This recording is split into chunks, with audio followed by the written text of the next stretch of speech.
Ma'asyiral muslimin wa zumratul mu'minin, wahai hamba-hamba Allah Subhanahu wa taala yang mengharapkan ampunan dari Ar-Rahman, bulan Ramadan telah bersiap untuk berangkat.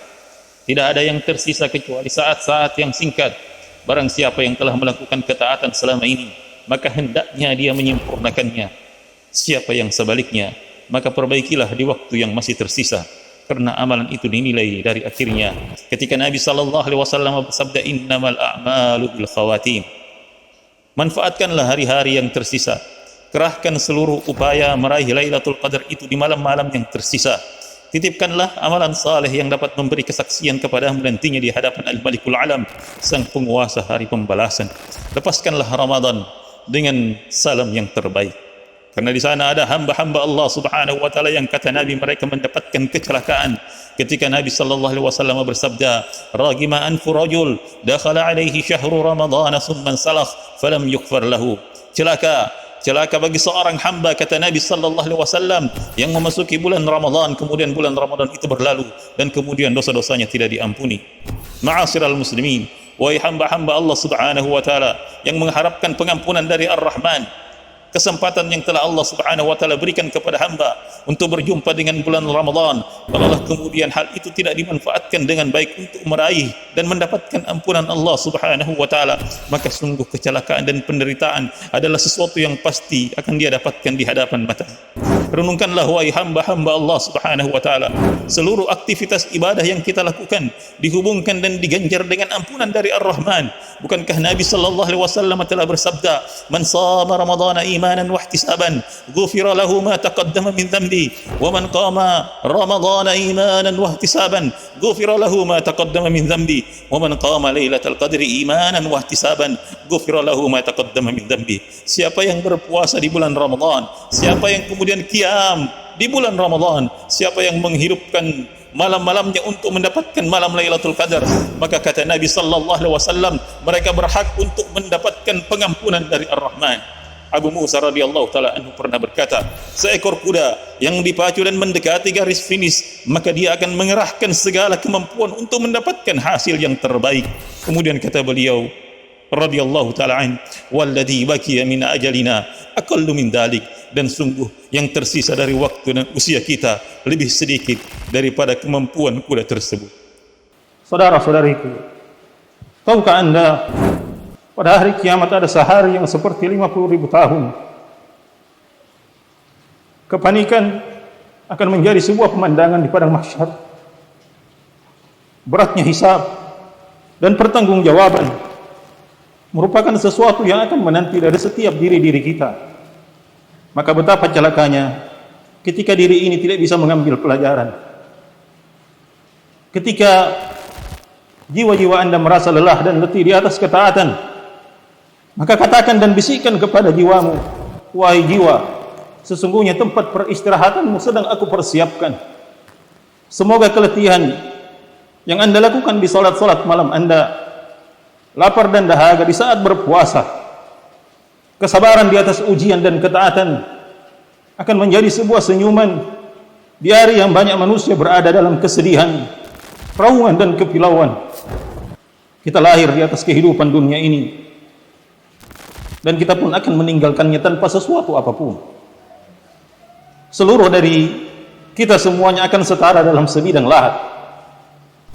Hisab akan menanti di ambang dua jalan, surga ataukah neraka, kebahagiaan ataukah sengsara yang abadi. Maka pilihlah untuk dirimu sendiri. Allah Subhanahu wa taala ingatkan kita di dalam Al-Qur'an sembari bertanya kepada diri-diri kita, fa aina tadhhabun,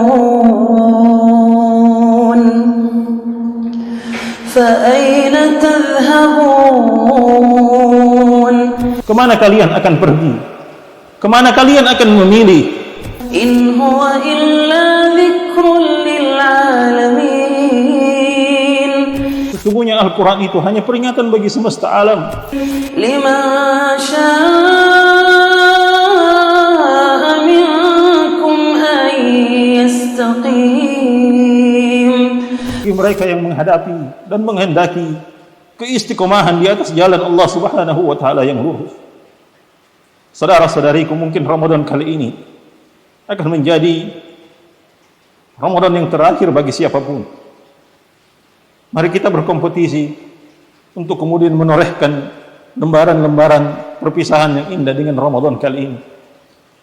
Ingatlah firman Allah Subhanahu wa taala di dalam Al-Qur'an, "Wattaqu yawman turja'una fihi ila Allah.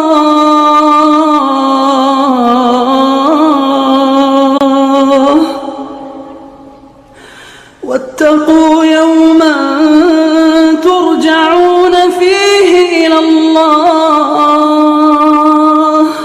Thumma tuwaffa kullu nafsin kasabat wa hum la yuzlamun." Takutlah kalian di hari yang mana kalian semua akan dikembalikan kepada Allah Subhanahu wa taala, dan kalian akan diberikan ganjaran dari setiap amal perbuatan yang telah kalian lakukan sampai hari ini, saat ini. Kemudian kita tidak menyadari betapa kita telah sering menzalimi diri kita. Kita menzalimi usia yang telah Allah Subhanahu wa taala berikan kepada kita. Kita lalai dari tugas dan tanggung jawab kita di sisi Allah Subhanahu wa taala. Kita melupakan kita adalah hamba dari Allah Subhanahu wa taala, yang mana setiap hamba pasti akan dimintai pertanggungjawaban. Maka saudara-saudariku, di waktu yang masih tersisa ini, Allah menginginkan kita untuk semakin menguatkan semangat di dalam beribadah kepada-Nya, untuk semakin mengencangkan ikat-ikat pinggang kita, untuk semakin menghidupkan malam-malam yang tersisa, dan untuk membangunkan seluruh keluarga kita sebagaimana ini dicontohkan oleh baginda Muhammad sallallahu alaihi wasallam. Kalau Anda bisa merenungi dengan baik, bukankah Nabiullah Muhammad sallallahu alaihi wasallam adalah hamba Allah Subhanahu wa taala yang telah diampuni dosanya yang lalu maupun yang akan datang? Tetapi kenapa begitu beliau bersemangat di 10 hari yang terakhir, bahkan semakin mendekati penghujung bulan Ramadan, beliau semakin bersemangat di atas ketaatan dan ibadah? Jawabannya hanya satu, saudara-saudariku. Beliau mengajarkan kepada kita betapa pentingnya pengampunan dari Rabbul Alamin. Betapa pentingnya pengampunan dari Rabbul Alamin. Allahumma innaka afuwun tuhibbul afwa fa'fu anna. Allahumma innaka afuwun tuhibbul afwa fa'fu anna. Allahumma innaka afuwun tuhibbul afwa fa'fu anna.